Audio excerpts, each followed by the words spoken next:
Nakalimutan pa kay Romel. Eto, puntahan muna natin sila kay Raymond dyan sa Senado. Ang social media ban sa mga kabataan. Mamadaliin na ng mga senador kasunod ng Zamboanga shooting incident. Detalye balita mo, RH28, Raymond Dadpaas. La kay Raymond. Elaine, mamadaliin na ng mga senador ang pagpapatibay sa mga panukalang batas na naglayong ipagbawal ang mga minor de edad sa paggamit ng social media, lalo na ang mga violenteng laro sa social media. Ito ay kasunod ng nangyaring pamamaril ng isang minor de edad sa Ateneo de Zamboanga. Sa kanyang privilege speech, inihayag ni Senate President Sherwin Gatchalian na may mga pag-aaral na nagpapatunay na na-influensya ng social media ang mga kabataan na uudyokan ng mga ito na gumawa ng karahasan at ipinakikita pa ito ng live sa social media. Sabi ni Gatchalian ay magiging prioridad nila ang mga panukalang social media ban bill sa Senado. Pangunahin ng kanyang Senate Bill number 2066 na nais ipagbawal ang paggamit ng social media sa mga edad 16 pababa.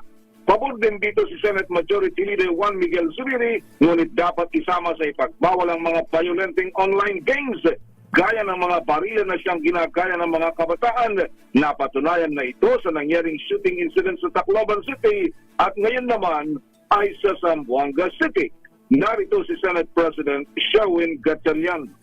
Kailangan natin ng malawak at sistematikong pagtugon mula sa regulasyon sa pagkuha ng baril, inspeksyon at seguridad sa paaralan at maging ang pagsubaybay sa social media at mga marahas na content na maaring na-access ng kabataan online. We owe our children more than condolences after another tragedy. We owe them schools and communities where they can learn, live, play, and grow in peace. Pananugatan ng pamahalaan at ng buong lipunan ang kaligtasan ng ating kabataan. Hindi nating maaring hintayin may panibagong buhay na mawala bago tayo kumilos.